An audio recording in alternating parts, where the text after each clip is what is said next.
मंगलम भगवान वीरो मंगलम गौतमोगणि मंगलम कुंदकंदार्यो जैन धर्मोस्तु मंगलम सर्व मंगल मांगल्यम सर्व कल्याणकारकम प्रधानम सर्वे धर्माणां जैनम जेतु शासनम। हरिवंश पुराण जी हम पढ़ रहे हैं। इसमें कल हमने पढ़ा था कि मतलब जो जरासंध था इनका शत्रु, द्वारिका में जो भी सब रहते थे यादव, तो सभी का शत्रु था वो जरासंध। तो पहले इनको मारने के लिए आया था, लेकिन देवों ने ऐसा दिखाया कि सब जल गए, सब मर गए, तब वो वापस चला गया था। लेकिन अब उसे बहुत समय के बाद फिर से पता लगा कि वो सब तो द्वारिका में रह रहे हैं समुद्र के बीच। तब उसने मंत्री से पूछा कि तुमने मुझे क्यों नहीं बताया कि वो जिंदा है। तब मंत्री कहता है कि वहां पर नेमिनाथ भगवान का जन्म हुआ है, जिनकी देव सेवा करते हैं। 15 महीने तक उनके रत्न बरसे थे जन्म से पहले। इंद्र सुमेरु पर्वत पर ले गया था उनके अभिषेक के लिए। तो उनके पिता को कोई कैसे जीत सकता है? और वहां 9वें नारायण, 9वें बलभद्र जहां हो, तो आप उनको हरा कैसे सकते हैं? तो इसीलिए हमने आपको नहीं बताया। तो हम चुप रहे। अब आपको जैसा करना है करो। तो जरासंध उनके ऊपर मतलब जानते हुए भी, सब कुछ जानकर भी आक्रमण करने को तैयार हो जाता है और राजगृह नगरी चल देता है उन पर आने के लिए। समुद्र विजय जो नेमिनाथ भगवान के पिता थे, उनके बड़े मंत्री विमल, अमल और शार्दूल, ये तीनों ही निपुण हैं। आपस में मंत्रणा करके राजा समुद्र विजय से कहने लगे, हे नाथ, साम दाम दंड भेद, ये 4 उपाय हैं, जिनमें साम कहते हैं मृदुता को, जो अपनी और पराई दोनों की शांति के लिए है। इसीलिए मगध देश के राजा जरासंध से आप सलाह करिए और संग्राम ना करिए तो बहुत अच्छा है, क्योंकि युद्ध में बहुतों का नाश होगा। अपने कुल के सब कुमारों के समूह में से एक भी युद्ध में नष्ट हो गया तो सहा नहीं जाएगा। इतने अच्छे हमारे कुमार हैं सब, तो जैसे अपने यहाँ अमोघ बाणों के बरसाने वाले हैं, ऐसे ही जरासंध की सेना में भी बहुत सारे योद्धा हैं। कर्ण, दुर्योधन, द्रोण, भीष्म आदि बड़े बड़े योद्धा हैं। इसीलिए सबका कल्याण करने के लिए साम योग्य है। जरासंध के निकट दूत को भेजो। इसमें कोई दोष नहीं है दूत को भेजना। जो अगर वो शांत नहीं होगा तो फिर जैसा ठीक होगा वैसा कर लेंगे। तो इस तरह सलाह करके इन मंत्रियों ने राजा से कहा। तब राजा ने एक लोह जंग नाम का कुमार, उसको महाचतुर, शूरवीर, नीतिवान जानकर जरासंध के निकट अपनी सेना के साथ भेज दिया। जरासंध कूच करके मालव देश में देशावतार नाम का तीर्थ है, वहां आकर उसने डेरा डाला हुआ था। वो तीर्थ कैसे प्रसिद्ध हुआ था? 2 मासोपवास मुनि थे, मतलब 1 महीने के बाद वो आहार लेते थे। ऐसे 2 मुनिराज थे। एक तिलकानंद, दूसरे थे नंदक। उनकी प्रतिज्ञा थी कि जो वन में आकर भिक्षा देगा तो लेंगे। वन में आहार मिला तो लेंगे, नहीं तो नहीं लेंगे। मतलब 1 महीने के बाद भी वन में ही आहार लेने का नियम। तो वन में बहुत बड़ा संघ शावकों का आया। तब मुनि राजों का पढ़ना हुआ। मुनि रिद्धिधारी थे। उनके प्रसाद से पंच आश्चर्य हुए। देवरत्नों की वर्षा करने लगे, पुष्पों की वर्षा होने लगी, सुगंधित जल बरसने लगा, शीतल मंद सुगंध पवन बहने लगी और जय जयकार का शब्द होने लगा। तो ये पंच आश्चर्य हैं। इस अतिशय से वह देवावतार नाम का तीर्थ पृथ्वी पर प्रसिद्ध हो गया। अनेक जीवों के पाप का हरण करने वाला वह तीर्थ है। वहां जरासंध की सेना में यादवों का लोह जंग नामक दूत पहुंचा। दूत जाकर जरासंध से मिलता है और एकांत में जरासंध से संधि की बात करी। दूत महापंडित है, उसके वचनों से जरासंध प्रसन्न हो गया। उसने ऐसे बात करी कि जरासंध खुश हो गया और 6 महीने की संधि मान ली। उसने दूत का बहुत सम्मान किया, बहुत इनाम दिया।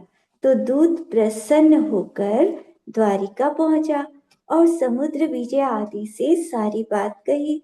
तब सब यादवों ने सावधान होकर 1 वर्ष में युद्ध करने का पूरा इंतजाम कर लिया। यादवों के सब मित्र यादवों के पास आए और जरासंध धर्म सेना रूपी समुद्र को इकट्ठा करके कुरुक्षेत्र में प्रधान पुरुषों से युक्त होकर पहुंच गया। द्वारिका से केशव भी अपनी सेना के साथ और बड़े बड़े राजाओं के साथ आ गए। किसी के पास एक अक्षौहिणी सेना थी तो किसी के पास अर्ध अक्षौहिणी सेना थी। ये अक्षौहिणी सेना कितनी होती है? एक अक्षौहिणी सेना में 9,000 हाथी होते हैं, 9 लाख रथ, 9 करोड़ घोड़े और 900 करोड़ प्यादे। ये अक्षौहिणी सेना का प्रमाण होता है। तो यादवों के कटक में श्री नेमिनाथ के दुमात भाई रथ नेमी और बलभद्र नारायण, ये 3 तो अति रथी थे। सब योद्धाओं में श्रेष्ठ, सभी के शिरोभाग थे। इनके जैसा भरत क्षेत्र में और कोई सुभट नहीं था। राजा समुद्र विजय तथा वसुदेव, युधिष्ठिर, भीम, अर्जुन, रुक्मी, रुक्मणी का भाई प्रद्युम्न जो कृष्ण का पुत्र था, सत्यक, धृष्टद्युम्न द्रौपदी का भाई, कृष्ण के बड़े भाई अनावृष्टि, राजा शल्य, राजा भूरिश्रवा, राजा हिरण्यनाभि, राजा सहदेव, राजा सारण, ये सभी राजा सर्वशस्त्र और शास्त्र में निपुण थे। महाबलवान महारथी हैं। जो अकेला 11,000 हाथियों से लड़ सके उसे महारथी कहते हैं। वसुदेव से बड़े अक्षोभी आदि 8 भाई, जाम्बुवती का पुत्र शंभु कुमार और राजा भोज तथा विदुरथ और द्रौपदी का पिता द्रुपद, स्यंगराज, शल्य, वज्र, सुयोधन, पौडु, पद्म, रथ, कपिल, भगदत्त, मेघधूर्त आदि सब राजा रण में समान बलवान हैं। ये समरथी थे। राजा महानेमिधर और कृष्ण के भाई अक्रूर और निषद, उल्मुख, दुर्मुख, कीर्तिवर्मा और राजा विराट, चारु कृष्ण, शकुनी, वनभानु, दुशासन, शिखंडी, वाल्मीकि, सोमदत्त, देव शर्मा, वकवेणु, दारी, विक्रांत आदि ये सब राजा अर्धरथी हैं। ये सब नाना प्रकार के युद्ध करने वाले हैं। इनके सिवा और सब राजा कुलवंत जो पृथ्वी पर प्रसिद्ध हैं, दोनों ही सेना में रथी हैं। ये दोनों ही कटक समुद्र के समान बड़े हैं, मतलब दोनों की सेनाएं आ जाती हैं। राजा कर्ण कुंती का बेटा और दुर्योधन भी जरासंध की सेना में शामिल है। कर्ण के और कृष्ण के डेरे पास पास हैं। तब कुंती कृष्ण से सलाह करके राजा कर्ण के पास जाती है, जिसका शरीर अति आकुलता और स्नेह से भरा हुआ है। कर्ण के कंठ से लगकर रोने लगती है। फिर माता ने पुत्र को शुरू से अंत तक के सारे संबंध बताए। तब कर्ण माता की बात सुनकर निश्चय करता है। उसे निश्चय होता है कि उसका जन्म कुरु वंश में हुआ है और मेरी माता कुंती है और पिता पांडु हैं। फिर उसने कुंती की बहुत स्तुति करके बड़ा सम्मान किया। तब कुंती अपने बड़े पुत्र कर्ण से आदर सहित कहती है, हे पुत्र, उठो, हमारी सेना में आओ। तेरे सब भाई तेरे दर्शन के अभिलाषी हैं। कृष्ण आदि सभी तुझे बहुत चाहते हैं। ये दूसरी सेना में था ना, तो वो कहते हैं इधर आओ हमारी सेना में। तो कुरुवंश का राजा है। युधिष्ठिर तेरे सिर पे हाथ फिराएगा, भीम चंवर ढोरेगा, अर्जुन तेरा मंत्री बनेगा, नकुल सहदेव दोनों तेरे द्वारपाल होंगे। मैं तेरी माता सदा तेरा हित चाहती हूँ। तो माता के वचन सुनकर कर्ण को भाइयों से परम स्नेह होता है। भाइयों के प्रति स्नेह तो जगता है, लेकिन जरासंध उसका स्वामी है और उसके ऊपर उसके उपकार भी हैं। दुर्योधन से उसकी सच्ची दोस्ती भी है। अपने स्वामी के कार्य को वो सिर धार कर माता से कहने लगा, माता पिता भाई बंधु संसार में मिलने दुर्लभ है, ये सच है, लेकिन रण संग्राम होने वाला है। इसीलिए मैं युद्ध के समय स्वामी के कार्य को छोड़कर भाइयों से मिलने आऊं तो इसमें मेरा बहुत अपयश होगा और हंसी भी उड़ेगी। इसीलिए इस समय मेरा आना बिल्कुल ठीक नहीं है। मैं ऐसा करूंगा कि युद्ध में भाइयों से नहीं लड़ूंगा, अन्य योद्धाओं से युद्ध कर लूंगा। युद्ध समाप्त होने पर अगर आयु कर्म से मैं जीवित रहा और वैराग्य ना उपजा, अगर मुनि नहीं बना, तो भाइयों से मिल लूंगा। अब तुम जाओ और सब भाइयों से ऐसा ही कहो। तब माता कुंती गई और बलदेव वासुदेव सबको कर्ण के समाचार कह दिए। जरासंध ने रण के लिए ऐसी पृथ्वी देखी जो समभाग थी, ऊंची नीची नहीं थी। वो शत्रुओं को जीतने के लिए प्रवीण राजाओं से मंत्रणा करके व्यूह की रचना की, जिसे चक्र व्यूह कहते हैं। चक्र के समान सेना का आकार रचा और चक्र के 1000 आरे होते हैं, तो एक एक आरे के निकट एक एक राजा था। 1000 आरे के 1000 राजा थे। एक एक राजा के साथ 100 हाथी और 2 हजार रथ, 5 हजार घोड़े। एक मिनट। एक एक से राजा के साथ 100 हाथी, 2000 रथ, 5000 घोड़े, 16,000 प्यादे थे और इससे चौथाई विभूति सहित 6,000 राजा नेमी आदि चक्र की धार के समीप रहे। मध्य स्थान में जरासंध के पास कर्ण आदि 5,000 राजा रहे। उन्हीं के बीच में दुर्योधन आदि 100 भाई खड़े थे और भी बड़े बड़े राजा पूर्व भाग में खड़े थे। महाबलवान बड़े बड़े राजा चक्रव्यूह के बाहर अपनी अपनी सेना सहित नाना प्रकार के व्यूह बनाकर खड़े थे। यादवों के कटक में गरुड़ व्यूह रचा गया, जो कि गरुड़ के आकार का था। 50 लाख कुमार महाशूरवीर शस्त्रों के धारक चोंच की तरफ रखे गए। महाबली बलभद्र और वासुदेव ये दोनों गरुड़ के मस्तक की तरफ रहे। दोनों रथ पर आरूढ़ हैं। कृष्ण के भाई आक्रूर, कुमुद, वीर सारण, विजय, जयपद्म, जरद कुमार, सुमुख, दुर्मुख, दृढ़ मुष्टि, महारथ, विदुरथ, अनावृष्टि आदि करोड़ों रथों से युक्त भोजवंशी आदि बलदेव और वासुदेव की पूट के रखवारे थे। गरुड़ की पूंछ की जगह खड़े थे वो। धारण और सागर आदि बड़े बड़े राजा समुद्र विजय की बड़ी सेना सहित गरुड़ के दाहिने पंख की तरफ खड़े थे। इनके पीछे सत्यनेमी, महानेमी, दृढ़ नेमी, सुनेमी, नमी, महारथ, महीजय, तेजसेन, जयसेन, जयमेघ, महाद्युति आदि सारे राजकुमार महारथी खड़े थे। 10 भाइयों की संतान और 25 लाख राजा रथों सहित खड़े हैं। गरुड़ के बाएं पंख की ओर बलभद्र के पुत्र और पांडव खड़े हैं। दशरथ, देवानंद व संतन आदि अनेक राजा शस्त्र शास्त्र के अभ्यासी रथ सहित खड़े हैं। इनके पीछे भी 60,000 रथों सहित खड़े हैं। तो ये गरुड़ व्यूह वसुदेव ने रचा है। वो महाप्रवीण है, महारथी है।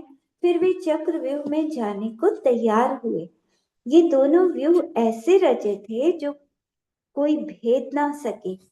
वसुदेव के हितु सभी विद्याधर राजा समुद्र विजय के निकट आए तो उन्होंने उन राजाओं का बहुत सम्मान करके कहा कि अब हमारे सब कार्य सिद्ध हो गए, जो आप जैसे बड़े राजा हमारे पास आए हैं। वसुदेव के शत्रु विद्याधर सभी जरासंध के पास चले गए। जो शत्रु राजा थे विद्याधर, वो जरासंध की तरफ मिल गए और बाकी इधर आ गए। तो ऐसा सुनकर सब यादवों ने वसुदेव को प्रद्युम्न और शंभु कुमार सहित विजयार्थ पर भेजा कि वो अपने मित्र विद्याधरों को यहाँ ले आए। तब वसुदेव सब भाइयों की आज्ञा पाकर, मतलब वसुदेव तो जगह जगह गए थे ना, उनको विद्याधर जैसे कहीं भी जाते थे तो विद्याधर आकाश में से फेंक देते थे, उठा के ले जाते थे। फिर वो जहाँ गिरते थे वहीं के विद्याधर की बेटियों से विवाह हो जाता था। तो बहुत सारे विद्याधर उन्हें जानते थे, तो इसीलिए उनको कहा कि जो जो जिन जिन को तुम जानते हो उन सबको, अपने मित्रों को यहाँ ले आओ। तो वसुदेव सब भाइयों की आज्ञा पाकर दोनों पोतों के साथ विजयार्थ जाते हैं। फिर इंद्र के भंडारी कुबेर ने बलभद्र को सिंह विद्या का रथ दिया जो अनेक दिव्य अस्त्रों से भरा हुआ था। कुबेर ने बलभद्र को सिंह रथ दिया। उस रथ पर बलभद्र आरूढ़ हुए। गरुड़ ध्वज का गारु नाम का रथ कृष्ण को दिया जो अनेक आयुधों से भरा हुआ जीत का स्वरूप था। तो कुबेर तो नेमिनाथ भगवान की सेवा करते थे, तो उन्होंने इन बलभद्र और कृष्ण को विशेष रथ दे दिए ताकि इनकी जीत हो। जरासंध ने राजा हिरण्यनाथ को सेनापति बनाकर उसका अभिषेक किया। वह महाबलवान राजा है। युद्ध के बाद इत्र दोनों सेना में बजे। दोनों कटक की चतुरंग सेना युद्ध के लिए तैयार हुई। फिर आपस में एक दूसरे राजा को बुलाकर परस्पर युद्ध करने लगे। सवारों से रथ वाले हाथियों के सवारों से हाथी वाले, घोड़ों के सवार घोड़ों के सवारों से युद्ध करने लगे। प्यादे प्यादों से लड़ने लगे। इस तरह योद्धाओं के सिंहनाद 10 दिशाओं में फैल गए। जरासंध के कटक को देखकर श्री नेमिनाथ के दुभात भाई रथ नेमि ने इंद्र का दिया हुआ शंख, तो इंद्र ने नेमिनाथ के भाई को शंख दिया, तो वो शंख उन्होंने बजाया। और अर्जुन ने देवों का दिया हुआ शंख पूरा, तो मतलब देवों ने बहुत सारी चीजें इनको सबको लड़ने के लिए दे दी ताकि ये सब जीत जाएं। तो उस शंख को बजाया। अनावृष्टि कृष्ण के बड़े भाई ने वलाहक जाति का शंख बजाया। इन तीनों के शंखनाद से 10 दिशाएं व्याप्त हो गई और यादवों की सेना में बहुत हर्ष हुआ शंख बजने से, और शत्रु की सेना डर गई उस आवाज से। ये तीनों ही चक्र व्यूह को भेदने के लिए प्रारंभ हुए, उद्यमी हुए। मतलब शंख इसीलिए बजाया था इन्होंने कि उस सेना में प्रवेश करना है चक्रव्यूह में। चक्रव्यूह का मध्य तो अनावृष्टि ने भेद दिया। रथ नेमि ने दाहिनी ओर से भेद दिया। अर्जुन ने पश्चिम और उत्तर दोनों दिशाओं को भेदा। यादवों का सेनापति अनावृष्टि दूसरी सेना के सेनापति हिरण्यनाभ से युद्ध करने लगा। रथ नेमि रुक्मी से लड़े अर्जुन दुर्योधन से भिड़े। इनका परस्पर महायुद्ध हुआ। नारद आकाश में से सबको देख रहा है और अप्सराओं के समूह भी आकाश से इस युद्ध को देख रहे थे। महायोद्धाओं पर पुष्पों की वृष्टि हो रही थी। राजा युधिष्ठिर शल्य से लड़े, भीम दुशासन से लड़े, सहदेव शकुनी से, नकुल राजा उलूक से लड़े। इस तरह सभी राजा एक दूसरे से लड़े। हिरण्यनाभ ने अनावृष्टि को युद्ध में 790 बाणों से छेदा और 27 बाण और लगाए। अनावृष्टि ने इतने बाणों से घायल होकर भी हिरण्यनाभ को 1000 बाणों से भेद दिया और उसकी ध्वजा छेदी। धनुष और छत्र भी छेदे।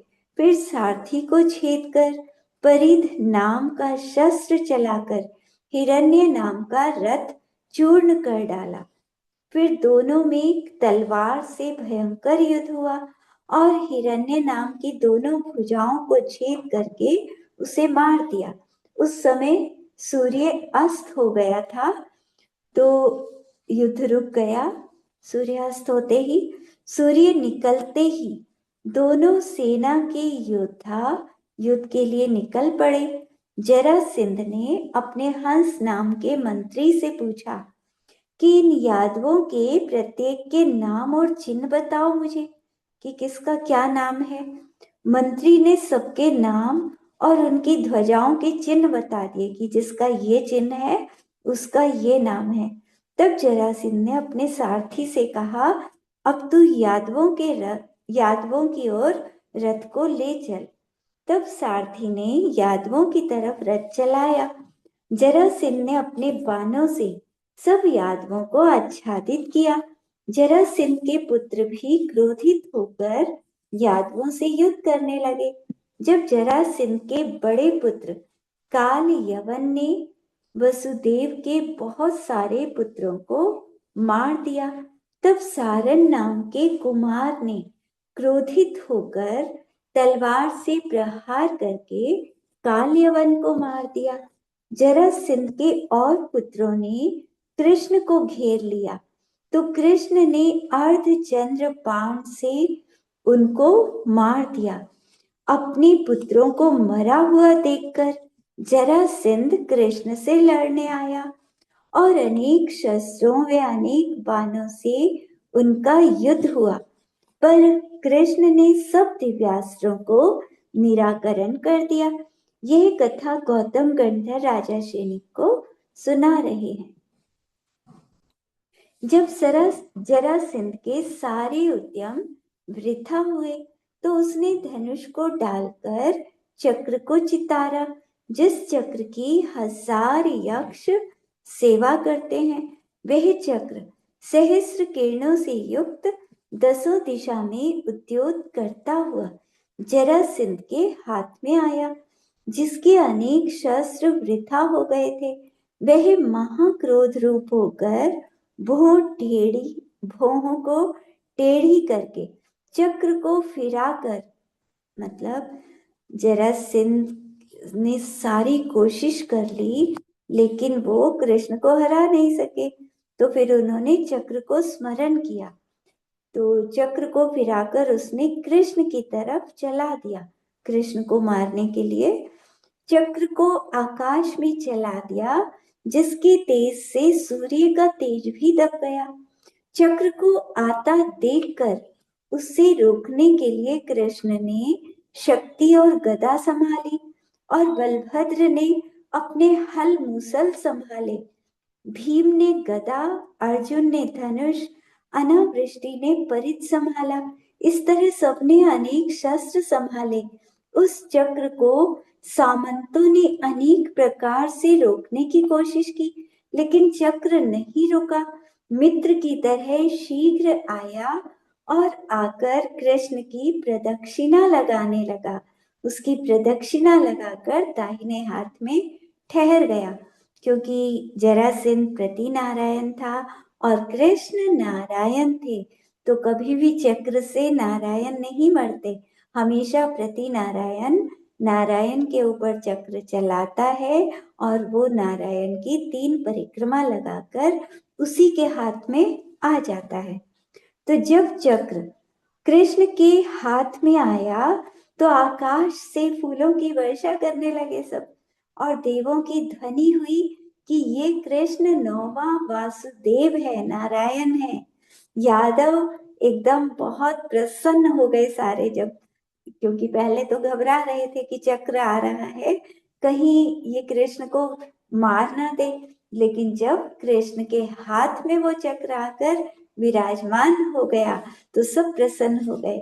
जब चक्र कृष्ण के हाथ में आया तब जरासंध मन में सोचता है कि ये चक्र चलाना तो बेकार ही चला गया, मैंने तो कुछ और सोचा था, ये तो कुछ और ही हो गया। चक्र के पराक्रम से ही तो मैंने सारी दिशाओं को वश में किया था। मैं 3 खंड का स्वामी, प्रचंड पराक्रमी हूँ इस चक्र के कारण, जिसकी पूरी सेना देव, विद्याधर पुत्र, मित्र सब आज्ञा मानते हैं। ये सभी बात तो तब तक थी जब तक मेरे पास चक्र था। ये देवों का बल था, क्योंकि चक्र की 1000 देव सेवा करते थे। तो ये देव बल नष्ट हो जाए तो सब बेकार है। ये बात ज्ञानवान कहते हैं, सब सच है। जब मैं गर्भ में आया था तभी से सबका स्वामी था, मुझे कोई बड़ा पुरुष भी उल्लंघ नहीं सकता था। कहा ये क्षुद्र ग्वाला, जिसके गर्भ में भी क्लेश, जन्म में भी क्लेश, ग्वालनियों में पला, ये नन्हा मनुष्य सतवासा हुआ था, देव योग से ये मुझे जीतने वाला हो गया। धिक्कार है पूर्वोपार्जित कर्म को, जो ऐसा क्लेश मुझे मिला। धिक्कार है इस जगत की माया को, ये भाव माया लोक को अंधा करने में प्रवीण है, और वेश्या की तरह अनेक पुरुषों को भोगने वाली ये माया है। इसीलिए इस राज लक्ष्मी को धिक्कार है, ये एकदम धोखा दे देती है। ये राज्य सब धोखा है, कभी भी छूट जाता है। वे पुरुष धन्य हैं जो संसार को छोड़कर प्रभु के मार्ग में लग गए। ये सोचकर उसके जब आए, जब मृत्यु निकट है, उसको तब भी ज्ञान प्राप्त नहीं हुआ। मतलब विचार तो आए तो उस समय थोड़ा ज्ञान होता तो थोड़े अच्छे भाव कर लेता वो जरासंध, लेकिन उसको मतलब ये विचार आए थोड़ी देर के लिए, लेकिन फिर से क्रोध करके कृष्ण को कुवचन कहने लगा कि अरे गोप, तू चक्र को चला क्यों नहीं रहा, ढील क्यों कर रहा है, जो करना है जल्दी कर। ऐसी कुवचन जरासंध ने कृष्ण से कहे, जबकि वो जान चुका है कि मेरा मृत्यु काल आ गया है, इसमें संदेह नहीं, लेकिन जिसकी प्रकृति ही निर्मय है, यह 63 शलाका के पुरुष महाशूरवीर होते हैं। ये भी 63 शलाका पुरुष में होते हैं ना, प्रति नारायण। तो जरासंध भी प्रति नारायण था, शलाका पुरुष था, तो इनको मरने का डर नहीं होता। शलाका पुरुषों को सभी बहुत वीर होते हैं। तब कृष्ण विनयवान और स्नेहवान होकर उससे कहने लगे कि मैं चक्रवर्ती हो गया हूँ, क्योंकि चक्र मेरे हाथ में आया है, इसीलिए तुम मेरी आज्ञा में रहो और सुख से राज्य करो। मारने की जरूरत क्या है, तुम मेरी बात मान के रहो और आराम से राज्य करो। यद्यपि तुम हमारे द्वेष में हो, लेकिन हमें द्वेष नहीं, तुमसे प्रीति है। हम प्रणाम करने से ही प्रसन्न हो जाएंगे, हमारी किसी को मारने की इच्छा नहीं है। ये सुनकर जरासंध गर्व से बोला, इस चक्र से तू क्यों गर्व को प्राप्त कर रहा है, तूने अब तक कभी कल्याण नहीं देखे, तू जन्म से तो दरिद्री है, तभी तो तू थोड़ी सी संपत्ति का गर्व कर रहा है। जो महापुरुष हैं उनको घमंड नहीं होता। तू समझ रहा है कि ये चक्र मेरे पास आ गया तो मैं चक्री हो गया। मैं तुझे इस चक्र सहित और सब यादवों और राजाओं के साथ समुद्र में डुबा दूंगा। ऐसे कठोर वचन जरासंध ने कहे तो कृष्ण ने चक्र घुमाकर उस पर छोड़ा तो चक्र शीघ्र चल पड़ा और जरासंध को भेद दिया उसने। जरासंध को मारकर तत्काल चक्र कृष्ण के हाथ में वापस आ गया। जब कृष्ण की विजय हुई तो देवों को हर्ष हुआ और कृष्ण ने पांचाजन्य नाम का शंख बजाया जो समस्त यादवों के मन को हरने लगा। रथ नेमी, अनावृष्टि, अर्जुन सबने शंख की ध्वनि की। कृष्ण के कटक में वादित्रों की ध्वनि होने लगी और सर्वत्र अभय घोषणा फिरी कि कोई किसी को अब ना मारे। तो इससे सबका डर खत्म हो गया। जो जीवित बचे थे फिर उनका युद्ध बंद हो गया। सब जगह मतलब दूर दूर तक घोषणा कर दी कि अब कोई युद्ध ना करे। तो दूसरी सेना के सब लोग बिना कहे वासुदेव की आज्ञा में आ गए। राजा दुर्योधन, क्योंकि राजा ही मर गया तो बाकी सब तो उनकी बात मानेंगे ही। राजा दुर्योधन और द्रोण, दुशासन, इन्होंने विरक्त होकर विदुर मुनि के पास जाकर दीक्षा ले ली। जैनेश्वरी मुनिराज बन गए ये। राजा कर्ण ने सुदर्शन नाम के उद्यान में दंबर नाम के मुनि के पास जिनेश्वरी दीक्षा ले ली। इसने कहा था ना माता से कि अगर मैं बच गया या फिर मैं मुनि नहीं बना तो मैं भाइयों से मिलूंगा। तो इन्होंने मुनि दीक्षा ले ली राजा कर्ण ने।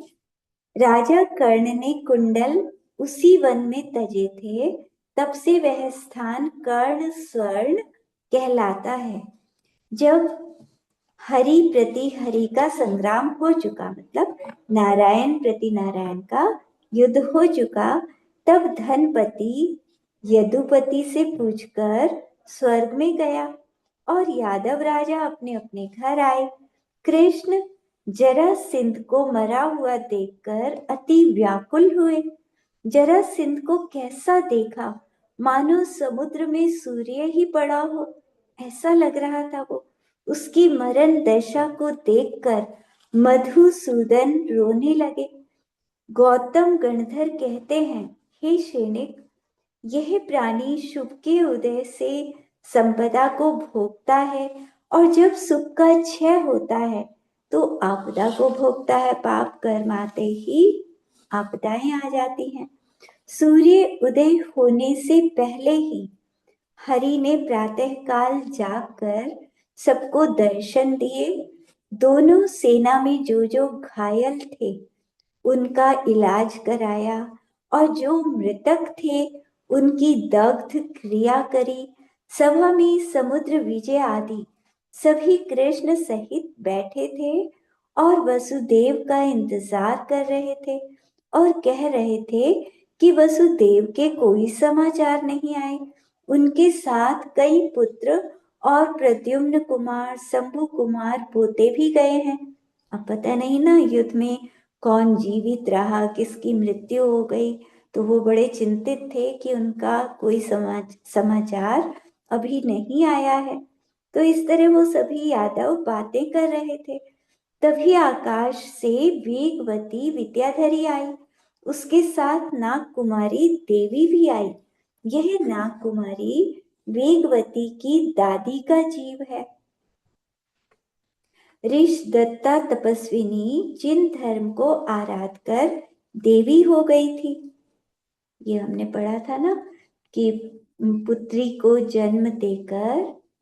जन्म देकर वो तापसी मर गई थी और किसी नगर का राजकुमार वहां आया था तो उसका गर्भ था वो पुत्र। तो वो देवी बनने के बाद अपने पुत्र को मतलब अपना रूप बना लेती है ऋषदत्ता का और अपने पुत्र को लेकर उस राजा के पास जाती है और उसे कहती है ये आपका पुत्र है, आप इसे रखिए। तो फिर वो राजा उसे पालता है और फिर वो अपने देवी रूप में चली जाती है अपने स्वर्ग में और वो अपने पुत्र का ध्यान रखती थी। देवी बनकर भी उस राज्य का भी ध्यान रखती थी, अपने पुत्र का भी ध्यान रखती थी। तो वो देवी वहां पर आई और सभा के बीच में समुद्र विजय से कहती है कि तुम कृतार्थ हो, वसुदेव ने तो सारे विद्याधर जीत लिए और वसुदेव के पुत्र ने जरासंध को जीता, कृष्ण ने। तो वसुदेव कुशल रूप हैं और तुम्हारी कुशल चाहते हैं, सभी बड़ों से प्रणाम किया है। मतलब कृष्ण तो युद्ध में ही थे ना, अभी इनको पता नहीं लगा था कि क्या हुआ। यहाँ पर सब जो समुद्र विजय आदि बड़े भाई 10 भाई बैठे थे, छोटे राजकुमार सब युद्ध करने गए थे, तो ये सबका इंतजार कर रहे थे कि पता नहीं किसकी जीत हुई, क्या हुआ। तब वो देवी आकर, विद्याधरी आकर बताती है कि वसुदेव ने जरासंध को जीत लिया। वसुदेव के पुत्र कृष्ण ने जरासंध को जीत लिया और वसुदेव ने सारे विद्याधर जीत लिए और सभी बड़ों से उन्होंने प्रणाम कहा है, छोटों को आशीष कहा है। ये सब सुनकर सभी यादव हर्षित हो गए और उनसे पूछते हैं उन्होंने विद्याधर कैसे जीते। तब देवी ने कहा, वसुदेव के संग्राम के समाचार सुनो। यहाँ से वसुदेव ने विजयार्थ पर्वत पर जाकर अपने सब साले, मतलब वसुदेव के तो बहुत विवाह हुए थे ना विद्याधरों की बेटियों से, तो सब पत्नियों के भाइयों को, उनके पिता को, सबको इकट्ठा कर लिया उन्होंने वहां जाकर। तब और विद्याधर भी, उनके भी जो जानने वाले थे, उनके मित्र थे, वो भी सब आ गए। तो सब अपनी सेना लेकर जरासंध की तरह मद से आ रहे थे, तो उन्हें रोका, उसकी तरफ आ रहे थे मद से। फिर दोनों सेनाओं में महायुद्ध हुआ। वसुदेव ने पुत्र व पौत्रों के साथ विद्याधरों से युद्ध किया, जो जरासंध की तरफ विद्याधर थे उनसे युद्ध किया। युद्ध में रथ, हाथी, मनुष्य, घोड़े आदि बहुत नष्ट हुए। युद्ध के समय आकाश में देव गंभीर शब्द करने लगे कि वसुदेव का पुत्र नौवा वासुदेव हुआ है, उसने रण में चक्र से जरासंध को मार दिया है। ऐसा कहकर देवों ने वसुदेव के रथ पर अनेक रत्नों की वर्षा करी। ये देवों की वाणी सुनकर और रत्नों की वर्षा देखकर सब जो विद्याधर जरासंध की तरफ थे, तो वो भी डर गए और वसुदेव की शरण में पहुंच गए। फिर वसुदेव के पुत्र व पुत्रों को वो विद्याधर अपनी अपनी बेटी से विवाह करने लगे। जितने भी राजकुमार वगैरह थे, उनसे वो, उन विद्याधरों ने अपनी अपनी बेटियों का विवाह किया। हमें वसुदेव ने कुशल क्षेम कहने के लिए आपके पास भेजा है। तो वसुदेव ने हमसे कहा कि वहां जाकर बता दो कि यहाँ जीत हो गई है। नाग कुमारी ने जब ये हर्ष के समाचार कहे, उसी समय आकाश मार्ग से विद्याधरों के विमानों के समूह वसुदेव के साथ आए और विमानों से उतरकर बलदेव वासुदेव को प्रणाम करके अनेक प्रकार की वस्तु भेंट करी। बलदेव वासुदेव पिता को देखकर उठे और प्रणाम किया। फिर वसुदेव ने दोनों को छाती से लगाकर आशीष दिया। वसुदेव ने सब बड़े भाइयों को प्रणाम किया। प्रद्युम्न और शंभु कुमार ने भी सबको प्रणाम किया। जो विद्याधर वसुदेव के साथ आए थे, उनका बलभद्र और वासुदेव ने सम्मान किया। तो वसुदेव मतलब कृष्ण और वासुदेव उनके पिता। तो फिर वे बलभद्र वासुदेव का दर्शन करके अपना जन्म सफल मानने लगे। बलदेव वासुदेव दोनों भाई पश्चिम दिशा में प्रयाण करते हैं। ये दोनों भाई बलदेव, इसमें हाँ वसुदेव वासुदेव थोड़ा यहाँ पे गड़बड़ हो रही है। तो यहाँ कृष्ण आएगा, बलदेव के साथ तो कृष्ण है ना। तो दोनों भाई पश्चिम दिशा में प्रयाण करते हैं। दोनों भाई आनंद से भरे हुए हैं क्योंकि उनके सारे मनोरथ सिद्ध हो गए हैं। जिस क्षेत्र में जरासंध की हत्या हुई थी और सब यादवों को आनंद हुआ था, वह स्थान आनंदपुर कहलाया। वहां कृष्ण ने अनेक जिन मंदिर बनवाए। फिर चक्र की पूजा करके सर्व रत्नों से मंडित मधुसूदन ने भरत क्षेत्र को जीत लिया। मतलब पूरे भरत क्षेत्र को जीत लिया। अब चक्र आ गया था पास में, तो चक्र मतलब सबको, राजाओं को हरा दिया। 3 खंड के देव और दानव व मनुष्य सभी को जीता। तो इस तरह से 3 खंड को जीत लिया। 8 वर्ष तक दिग्विजय करके, सबको जीत कर, क्योंकि ये नारायण है ना, तो विजयार्थ पर्वत के इधर के 3 खंड जीतते हैं। विजयार्थ पर्वत के पार तो सिर्फ चक्रवर्ती राजा जाता है, ये अर्ध चक्री। तो 3 खंड को जीतकर 8 वर्ष में जीत लिया इन्होंने तीनों खंडों को। और कृष्ण कोटि शिला की तरफ गए। कैसी है वो कोटि शिला? जहां से कोटि मुनि मुक्ति को गए हैं, करोड़ मुनि मोक्ष में गए हैं, वो कोटि शिला है। इसीलिए वो महातीर्थ है। उस पवित्र शिला की प्रदक्षिणा देते हैं, प्रणाम करते हैं। फिर सिद्धों का ध्यान करके कृष्ण ने दोनों भुजाओं से 4 अंगुल ऊपर उठाया। यह शिला 1 योजन ऊंची, मतलब 12 किलोमीटर ऊंचाई थी इस शिला की, और 1 योजन चौड़ी व 1 योजन लंबी है। 3 खंड के सारे देव उस कोटि शिला की रक्षा करते हैं। वह शिला पहले वासुदेव त्रिपृष्ठ ने मस्तक ऊपर हाथ ऊंचे करके इतनी उठाई थी, मस्तक के ऊपर तक हाथ पहुंच गए थे। दूसरे द्विपृष्ठ ने मस्तक तक उठा ली थी। तीसरे स्वयंभू नारायण ने कंठ तक उस शिला को उठाया था। चौथी पुरुषोत्तम नारायण हुए, उन्होंने उस शिला को कुछ तक उठाया था। 5वीं पुरुष सिंह ने हृदय तक उठाया था। छठी पुंडरीक ने शिला को कमर तक, कटी पर्यंत उठाया। 7वीं दत्त ने जांघों तक उठाया कोटि शिला को, क्योंकि धीरे धीरे शरीर छोटे होते जाते हैं ना, और शक्ति भी थोड़ी कम होती जाती है, तो उन्होंने जांघों तक उठाया, क्योंकि शरीर का आकार छोटा हो जाता है। पहले बड़े होते हैं और फिर शरीर की ऊंचाई छोटी छोटी होती जाती है। तो 7वें नारायण ने जांघ तक उठाया, और 8वें लक्ष्मण नारायण ने घुटनों तक उठाया, और 9वीं कृष्ण नारायण ने इस शिला को 4 अंगुल ऊपर वहां तक उठाया। इस तरह इस कोटि शिला को सब नारायणों ने उठाया। जब मतलब वो 3 खंड को जीत लेते हैं तो कोटि शिला को उठाते हैं। जैसे चक्रवर्ती राजा होता है ना, वो सब 6 खंड को जीत लेता है तो वृषभ गिरी पर अपना नाम लिखता है। तो ऐसे यहाँ अर्ध चक्री जो होते हैं वो कोटि शिला को उठाते हैं। काल का योग पाकर बड़े पुरुषों का बल घटता है, समय के साथ साथ शक्ति कमजोर होती गई। ये महाबली हैं, इनके समान देवबल औरों का नहीं। इसीलिए दिग्विजय करके अर्ध चक्रवर्ती कृष्ण द्वारिका की तरफ चल दिए। कई दिन में वो द्वारिका पहुंचे। द्वारिका का घर सुंदर है, जैसे स्वर्ग में इंद्र प्रवेश करता है, ऐसे द्वारिका में कृष्ण ने प्रवेश किया। तब सभी देव विद्याधर साथ में आए और द्वारिका में अपने अपने स्थान पर पहुंच गए।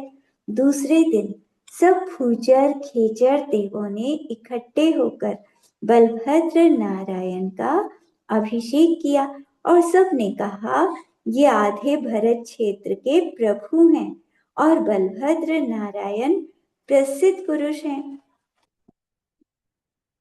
तो दोनों भाइयों ने सिंहासन पर विराज कर प्रथम ही जरासंध के पुत्र सिंहदेव का अभिषेक कराया और राजगृह का राज्य दिया उसे, स्नेह किया और भी अनेक देश दिए। फिर राजा उग्रसेन के पुत्र द्वार का अभिषेक कराकर उसे मथुरापुरी का राज्य दिया। फिर समुद्र विजय के पुत्र रथ नेमी, जो श्री नेमिनाथ के दुमार भाई हैं, उनको शोरीपुर का राज्य दिया। महानेमी, सुनेमी, रत्नेमी आदि नेमिनाथ के दुभात भाई हैं। हस्तिनापुर का राज्य पांडवों को दिया। इनसे कृष्ण को बहुत स्नेह है। राजा रुधिर के पुत्र रुक्म नाम को अति स्नेह से कौशल देश दिया। जितनी भूमि गोचरी हैं और सब विद्याधर हैं, उन सबको अपने अपने स्थान दिए। फिर सबको विदा कर दिया। फिर सब अपने अपने स्थान चले गए। द्वारिका में यादव अब देवों की तरह रहने लगे। कृष्ण के पास 7 रत्न थे। सुदर्शन नाम का चक्र, दूसरा सारंग नाम का धनुष जिसकी ध्वनि सुनकर भी शत्रु कांप जाते थे, तीसरा सुनंदा नाम का खड्ग, चौथी कौमुदी नाम की गदा, पांचवी अमोघ मूला नाम की शक्ति, छठी पंचान्य नाम का शंख, सातवीं कौस्तुभ नाम की मणि। तो ये 7 रत्न वसुदेव के हुए। उनका अतुल प्रताप कृष्ण का हितकारी हुआ।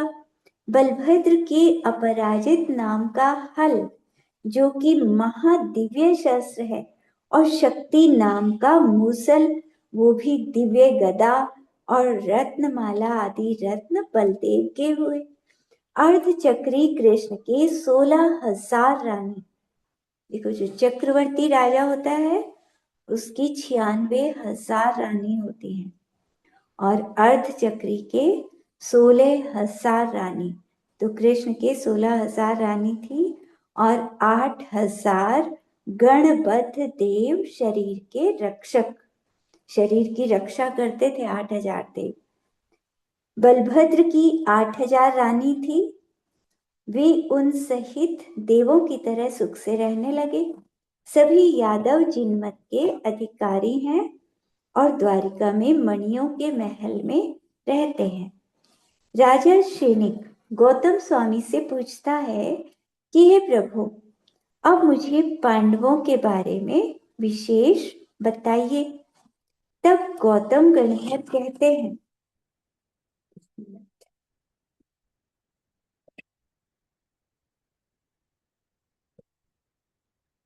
गौतम गणधर कहते हैं, श्रेणिक, हस्तिनापुर में पांडव सुख से राज्य करते हैं और उनको कृष्ण की जीत का बड़ा हर्ष हुआ है।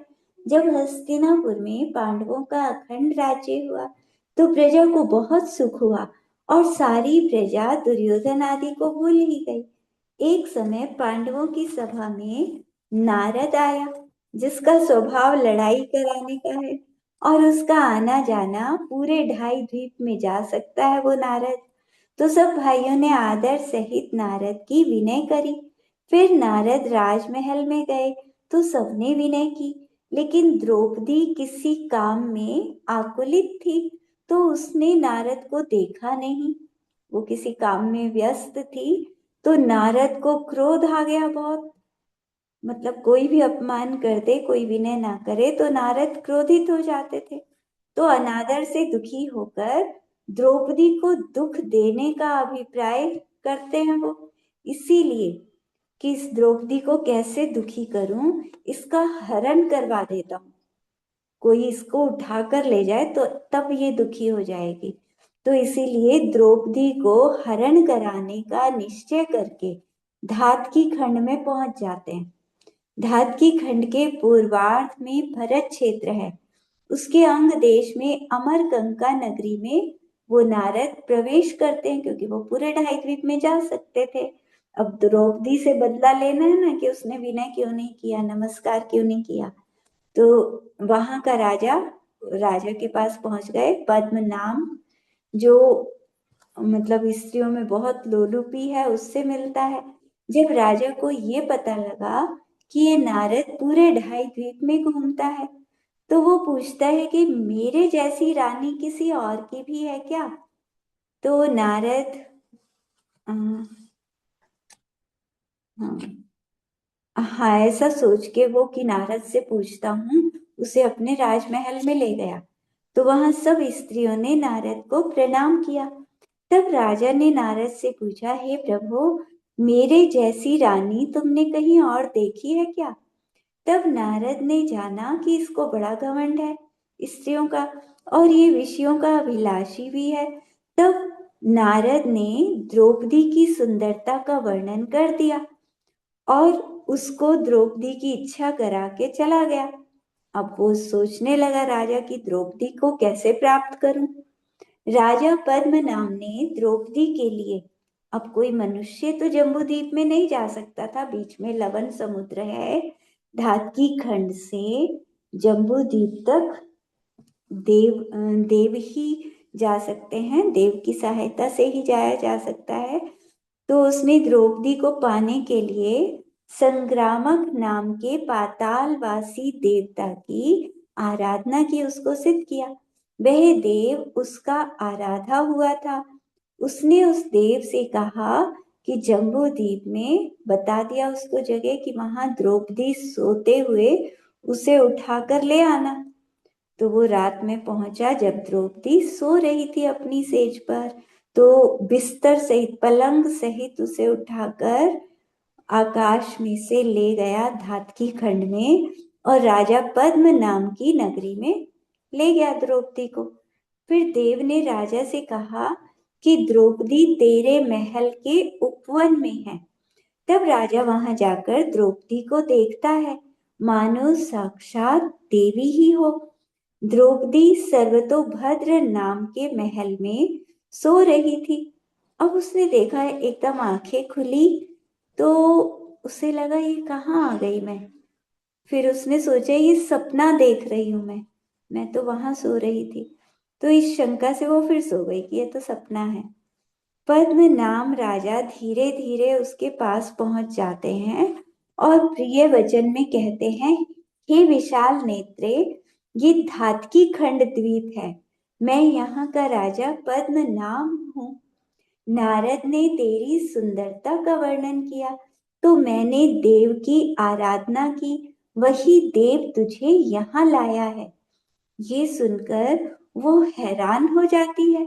महासती मन में विचारती है कि ये इतना बड़ा महादुख मेरे कौन सा कर्म उदय में आया है। इसलिए अब मैं ये प्रतिज्ञा करती हूँ, जब तक मुझे अर्जुन का दर्शन नहीं होगा तब तक आहार का त्याग करती हूँ। मैं कुछ आहार में नहीं लूंगी और शरीर को सजाने का भी त्याग है। द्रौपदी का शील, वो ब्रह्मचर्य व्रत की धारी थी, शील व्रती थी, तो द्रौपदी का शील अभेद्य है।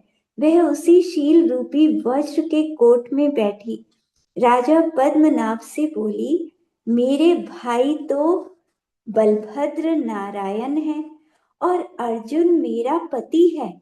मेरे दो जेठ हैं, युधिष्ठिर और भीम, जो बहुत बड़े योद्धा हैं।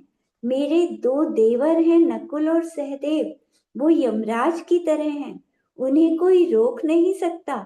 इसीलिए जो तू अपना कल्याण चाहता है और अपने परिवार का भला चाहता है तो मुझे शीघ्र वापस पहुंचा दे। मैं कालकूट विष के समान हूँ, मुझे यहाँ रखकर तेरा बहुत अच्छा नहीं हो पाएगा। तो इस तरह द्रौपदी ने कहा।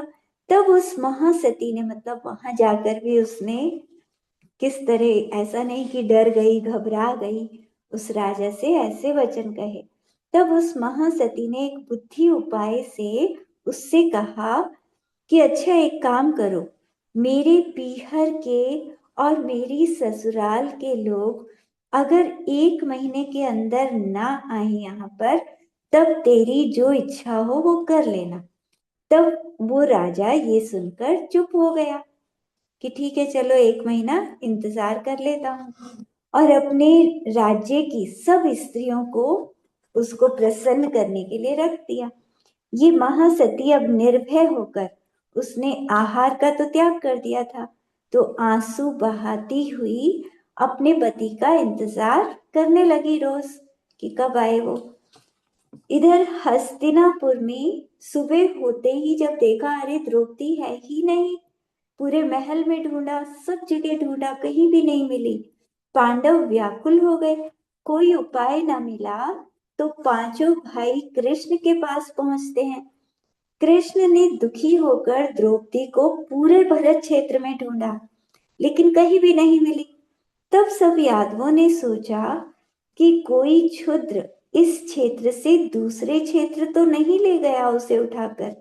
जब यह आपस में सलाह कर ही रहे थे, उसी समय नारद वहां पहुंच गया। तो नारद ने ही तो भिजवाया था उसे, अब यहाँ बताने के लिए आ गया। तो समस्त यादवों की भरी सभा में उसने हरि से कहा कि मैंने द्रौपदी को धातकी खंड में अमरकंका नाम की नगरी में पद्म नाम राजा के महल में देखा है, जो निरंतर आंसू बहा रही है। तो मतलब नारद देखने गए होंगे, देखा होगा द्रौपदी को कि ये रोए जा रही है, रोए जा रही है। तो फिर यहाँ पर अब बताने आ गए कि चलो इनको बता देता हूँ। तो वो कहते हैं कि जिसका शील मात्र ही आधार है, पद्म नाम के राजलोक की स्त्रियां उसे बड़े सम्मान से रखे हुए हैं। द्रौपदी की ये बात नारद के मुख से सुनकर कृष्ण नारद की प्रशंसा करने लगे। तब कृष्ण बोले, वह दुष्ट द्रौपदी को हरकर कहाँ जाएगा, उसे हम काल के मंदिर पहुंचा देंगे। ऐसा कहकर कृष्ण द्रौपदी को लाने को तैयार हुए। वासुदेव दक्षिण के समुद्र तट तक रथ पर चढ़कर पहुंचे। वहां लवण समुद्र के अधिष्ठाता देव की आराधना करी। तब पांचों पांडवों के साथ धातकी खंड को देखने की इच्छा से उस देव के कारण चल दिए। देव ने देव पुनीत 6 रथ उनको दिए। उनमें एक में कृष्ण बैठे और 5 में पांडव। तो पांडवों सहित बैठकर कृष्ण शीघ्र समुद्र को, लवण समुद्र को पार कर लिया। धातकी खंड के भरत क्षेत्र में पहुंच गए। अमरकंका नगरी के उद्यान में पहुंचे तो पद्म नाम को इनके आने का समाचार हलकारों ने दिया। वहां 6 रथ हैं, उनमें कृष्ण और 5 पांडव हैं और उनके साथ सेना कुछ भी नहीं है, बस सिर्फ ये 6 जने हैं। ये बात सुनकर राजा पद्म नाम चतुरंग सेना के साथ इनसे युद्ध करने के लिए नगर से बाहर निकला। तो पांडवों ने युद्ध करके उसे भगा दिया, क्योंकि वो तो बलभद्र और नारायण थे, कोई सामान्य राजा उनके आगे टिक नहीं सकता था। तो वो पीछे नगर में बैठ गया और नगर के द्वार बंद करके गढ़ पकड़कर बैठा। तो वह गढ़ पांडवों ने अलंघा। तब कृष्ण ने क्रोध से गढ़ को लात मारी तो वो चूर चूर हो गया। कोट दरवाजे सब चकचूर हो गए। नगर के मकान ढहने लगे तो लोग व्याकुल होकर भागने लगे इधर उधर। पूरे नगर में कोलाहल मच गया। तब वह पद्मनाम नगर के लोग और राजलोक सहित और कोई उपाय ना जान के कि ये तो बहुत बहादुर हैं और कोई उपाय नहीं है, तो वो डरकर द्रौपदी के पास पहुंच गए कि वही हमें बचा सकती है। तो महाकंपायमान उससे घबराकर द्रौपदी के पास जाकर बोले, हे देवी, हे दयावती, हे पतिव्रता, क्षमा करो, क्षमा करो, मुझे अभय अभय दान दो, मैं अपराधी तुम्हारी शरण में आया हूँ। तब उस राजा को शरण में देख ये महासती शीलवती कहती है कि हे राजा, तू स्त्री का वेश बनाकर वासुदेव स्वामी की शरण में जा। वह नरोत्तम महादयालु है। मतलब इस वेश में जाएगा तो राजा छोड़ेगा नहीं तुझे, तो स्त्री के वेश बनाकर तब जा, तो वो दयालु है, उनके पैर में गिरेगा तो वो तुझे क्षमा कर देंगे। वो सब दयावान है। स्त्री और बालकों पर तो वो बहुत दया करते हैं, तो स्त्री का रूप बनाएगा तो बिल्कुल नहीं मारेंगे वो। द्रौपदी की ये बात सुनकर राजा पद्मनाम स्त्री का वेश बनाकर अपनी पत्नियों के साथ कृष्ण की शरण में पहुंच गया। तब कृष्ण ने उसको अभय दान देकर विदा कर दिया। इसके बाद द्रौपदी कृष्ण को प्रणाम करके कुशल पूछने लगी। कृष्ण ने उसकी कुशल पूछी। अर्जुन ने द्रौपदी को हृदय से लगाया और इसकी चोटी खुल रही थी उसे बांधा, क्योंकि उसने नियम लिया था कि जिस दिन पति को देखूंगी उसी दिन भोजन करूंगी और जब तक पति नहीं आएंगे तब तक शरीर को सजाऊंगी नहीं और सिर के बिखरे बाल संवारूंगी भी नहीं। जब पति आएगा तभी वो ही वेणी बांधेगा। सो पति ने ही वेणी बांधी और उसी समय स्नान करके 5 पांडव सहित कृष्ण ने भोजन किया और द्रौपदी को भी भोजन कराया। फिर द्रौपदी को रथ में बिठाकर ले चले और जैसे ही लवण समुद्र में पहुंचे तो कृष्ण ने जीत की खुशी में शंख बजाया। शंख के शब्द से 10 दिशाओं में आवाज हो गई दूर दूर तक। उस समय धातकी खंड के भरत क्षेत्र के जो नारायण थे, कपिल थे, वो वहां के तीर्थंकर के समो शरण में बैठे हुए थे। वहां के धातकी खंड के नारायण तीर्थंकर के समो शरण में बैठे थे, वहां दर्शन करने आए थे। वहां की चंपापुरी के उद्यान में भगवान का समो शरण था। तो उन्होंने आवाज सुनी शंख की कि अरे, ये तो नारायण का शंख है और नारायण तो मैं हूं, मेरे सिवा तो ये कोई शंख बजा नहीं सकता। तो वो भगवान से पूछते हैं, भगवान ये शंख किसने बजा दिया? मेरे समान शक्तिशाली और कोई नारायण तो इस भरत क्षेत्र में है ही नहीं। तब जिनेन्द्र देव कहते हैं कि ये जम्बू द्वीप के भरत क्षेत्र का कृष्ण नाम का 9वां नारायण यहाँ आया है। अमरकंकापुर के राजा पद्म नाम ने द्रौपदी का हरण कर लिया था, इसीलिए ये उनको लेने आया है। तब कपिल ने प्रभु से कहा, हे नाथ, वहां का नारायण आए जम्बू द्वीप से और मैं उससे ना मिलूं। मैं यहाँ का नारायण हूँ, मैं उसका स्वागत अवश्य करूंगा। ये ठीक नहीं है कि मैं उससे ना मिलूं। मेरी बहुत इच्छा है कि मैं भी उससे मिलूं। तो भगवान कहते हैं कि किसी भी काल में तीर्थंकर तीर्थंकर से नहीं मिलते, चक्रवर्ती चक्रवर्ती से नहीं मिलते, हरि हरि से नहीं मिलते और बलभद्र बलभद्र से नहीं मिलते, नारायण नारायण से नहीं मिलते। तो ये तो आज तक कभी ना मिले हैं ना मिलेंगे। अगर तू जाएगा तो तेरा और उसका मिलाप ध्वजाओं से तो हो सकता है। तू उसकी ध्वजा देखेगा, वो तेरी ध्वजा देखेगा। तेरे शंख की आवाज वो सुनेगा, उसके शंख की आवाज तू सुनेगा, लेकिन तुम एक दूसरे का मुख नहीं देख पाओगे। तो कपिल जल्दी से गया तो वही हुआ जैसा भगवान ने कहा था। कृष्ण के रथ की ध्वजा इसने देखी, इसके रथ की ध्वजा उसने देखी, उसकी शंख की ध्वनि इसने सुनी और इसकी शंख ध्वनि उसने सुनी। फिर कपिल चंपापुरी में गया और अन्याय करने वाले राजा पद्म नाम का बहुत अपमान किया कि तुमने इतना गलत काम किया कि वहां जम्बू द्वीप से नारायण को यहाँ आना पड़ा लेने के लिए। परिस्त्री को तुमने यहाँ बुलाया, आगे कभी ऐसा कर मत लेना। तो उसे बहुत डांटा। कृष्ण जैसे तैरकर समुद्र में गए थे वैसे ही जम्बूद्वीप के भरत क्षेत्र में पहुंच गए। बाकी हम कल पढ़ेंगे। जवानी की ज्ञान ते सुझे लोकालोक, सो वाणी मस्तक चढ़ो सदा देत हो धोख। ही जिन वाणी भारती तोहि जबु दिन रैन, जो तेरी शरणा गए सो पावे सुख चैन।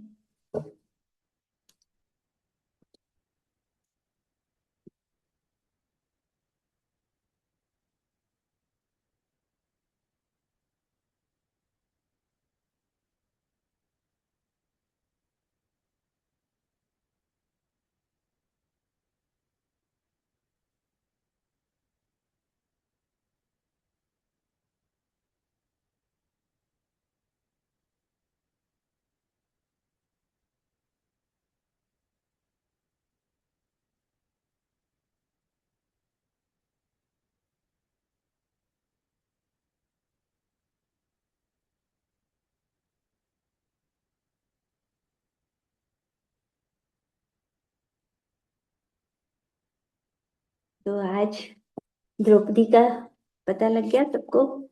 इधर हाथ की खंड का राजा उठा के राजा ने उठवा लिया था उसे और कृष्ण फिर वहां से लेकर आए। कृष्ण और पांडव ये सब गए थे। थोड़ा बहुत तो मैंने बताया हुआ है दीपाली, है ना? हाँ हाँ जी दीदी, सुनाई भी थी आपने ये वाली। हाँ, थोड़ी बहुत तो सुनाई हुई है, इसमें पूरी हाँ, डिटेल आ गई इसमें। हाँ जी। हम्म, ये हमने पहली नारायण बार का ही कोई सुनी है। पाप नहीं लगता क्या? नारायण ऐसे काम करता है सब भिड़वाने के करवाने के, तो नारद, नारायण भी तो। नारायण नहीं, नारद। हाँ, नारद को। हाँ, लगता है पाप, पाप तो लगता न, ही है। पर नारद, नारद हाँ के मतलब पास इतनी शक्ति कैसे आती है कि वो सारी जगह घूम सकता है? हाँ। वो विद्या, इसमें आया था ना शुरू में कि विद्याधरों ने पाला था, किसी देव ने पाला था उस बच्चे को, किसी देव ने पाला था, तो देव ने उसको शक्तियां दे दी थी। अच्छा, नारद को। तो हाँ, नारद का अंत क्या हुआ? नारद लड़वाते हैं, अगर गलत काम कराते हैं तो मेरे ख्याल से नरक में जाते हैं क्या, शायद। देखो, आ जाएगा इसी में आ जाए, क्या पता, इसी में आ सकता है। और जो अनुमोदना करते हैं, जैसे आप बता रही थी कि शायद उसका स्वर्ग भी। जाएंगे या नरक जाएंगे। वैसे नारद लड़वाते हैं तो शायद नरक में जाते हो। नहीं, नरक में जाता है ये। हाँ, नरक में ही सुना हुआ है, नरक में ही जाते हैं। है वैसे मतलब शलाका में, शलाका पुरुष में आते हैं ये भी, 163 जो शलाका पुरुष होते हैं। बताओ, कहाँ तो नारायण, कहाँ पे नरक में जाएंगे? नारायण नहीं, नारायण तो कृष्ण। नारद हाँ, नारायण नहीं, नारद। नारद, हाँ, नारद। नारायण भी तो नरक में जाते हैं। हम्म।